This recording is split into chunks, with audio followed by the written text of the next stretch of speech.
अस्सलाम वालेकुम। आज आपको उर्दू ग्रामर में कहानी, मज़मून, दरख्वास्त और ख़त के बारे में कुछ डिटेल्स बताऊंगी कि कहानी के कितने हिस्से होते हैं, मज़मून के कितने हिस्से होते हैं, दरख्वास्त को हम कितने हिस्सों में डिवाइड करते हैं तो दरख्वास्त लिखी जाती है, और ख़त के बारे में कुछ तफसीलात आपको बताएंगी। हर चीज़ में और हर चीज़ के हर टॉपिक के कोई ना कोई हिस्से होते हैं, रूल्स एंड रेगुलेशंस होते हैं जिसके मुताबिक हम उसको लिखते हैं। इसमें आज हम क्या कवर करेंगे? खतूत नवेसी, दरख्वास्त, मज़मून और कहानी। सबसे पहले दरख्वास्त की तरफ आ जाइए। दरख्वास्त की तारीफ़ क्या है? दरख्वास्त एक ऐसी अर्ज़ी या तहरीर जिसमें किसी चीज़ को हासिल करने या किसी काम को करने की दरख्वास्त की जाए, उसको दरख्वास्त कहते हैं। ये दरख्वास्त की तारीफ़ हो गई।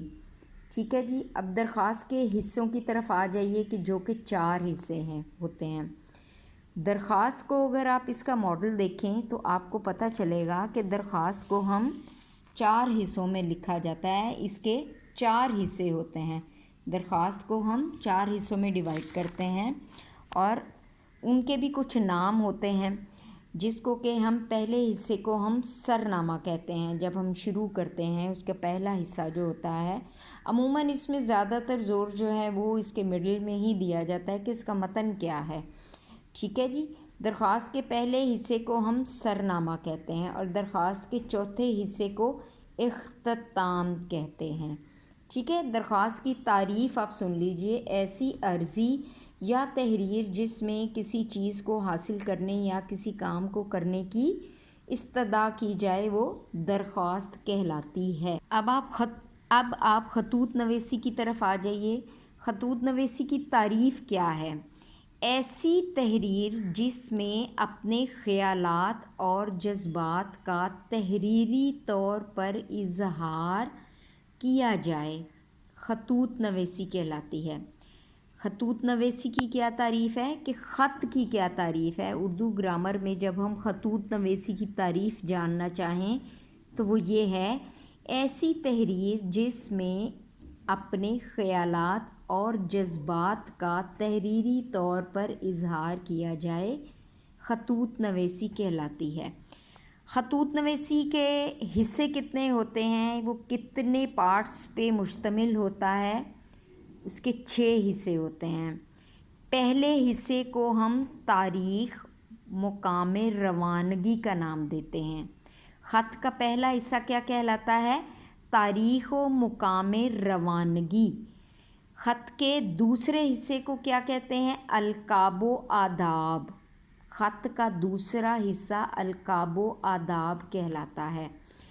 ख़त के तीसरे हिस्से को ख़त का मतन या मज़मून कहा जाता है, जिसमें आप डिटेल बताते हैं, ये है वो है, या आप शुरू करके जो भी आप अपनी बात करना चाहें ख़त में तहरीर करते हैं, उसको हम उसका मतन या मज़मून कहते हैं। ये वो मज़मून नहीं है जिसको हम ऐसे कहते हैं, ये ख़त के अंदर लिखने वाली बातों की बात हो रही है। अच्छा, ख़त के तीसरे हिस्से को हम ख़त का मतन या मज़मून कहते हैं। और 5वें हिस्से की तरफ आ जाइए जिसको हम मकतूबे इलैह का नाम कहते हैं, और ख़त के 6ठे हिस्से को मकतूबे इलैह का पता कहा जाता है। ख़त के 6ठे हिस्से को मकतूबे इलैह का पता कहा जाता है। ये थी ख़त के बारे में कुछ तफसील। अब आ जाइए कहानी की तरफ कि कहानी के आखिर में हमेशा नतीजा लिखा जाता है। कहानी के आखिर में हमेशा नतीजा लिखा जाता है। कहानी हमेशा माज़ी के ज़माने में लिखी जाती है। कहानी हमेशा माज़ी के ज़माने में लिखी जाती है और कहानी हमेशा एक दफ़ा का ज़िक्र है से शुरू होती है। कि कहानी का स्टार्ट हमेशा किन अल्फाज से शुरू होता है? एक दफ़ा का ज़िक्र है। और ये हकीकत है कि जब भी हम कहानी लिखते हैं तो सबसे पहले हम बोलते हैं कि एक दफ़ा का ज़िक्र है, दिस एंड दैट। ٹھیک ہے. اور کہانی میں سب سے بڑی اور ایک دلچسپ حقیقت یہ ہے کہ وہ ہمیشہ ایک پیراگراف میں لکھی جاتی ہے. ٹھیک ہے، کہانی ہمیشہ ایک پیراگراف میں لکھی جاتی ہے. اب مضمون کی طرف آئیے. مضمون کیا ہے؟ مضمون کو ہم انگلش میں ایسے بھی کہتے ہیں. ٹھیک ہے، اور وہ 2 3 4 پیجز کا بھی ہو سکتا ہے. اس کو ورڈز میں بھی ڈیفائن کیا جاتا ہے کہ اتنے لفظوں کا مضمون ہونا چاہیے، اتنے پیجز کا ہونا چاہیے. مگر اس کے حصے کتنے ہوتے ہیں یہ ایک حقیقت ہے، اور یہ گرامٹیکل پوائنٹ آف ویو سے بڑی اہم بات ہے کہ مضمون کتنے حصوں پر مشتمل ہوتا ہے. مضمون کے 3 حصے ہوتے ہیں، ہمیشہ یاد رکھیے گا. مضمون کے 3 حصے ہوتے ہیں. سب سے پہلا تمہید، جس کو تعارف بھی کہا جاتا ہے اور ابتدائیہ بھی کہا جاتا ہے. نمبر 2 متن، جس کو نفس مضمون بھی کہا جاتا ہے. نمبر 3 خاتمہ، جو اختتام بھی کہلاتا ہے. مضمون کے 3 حصے ہوتے ہیں: تمہید، متن اور خاتمہ.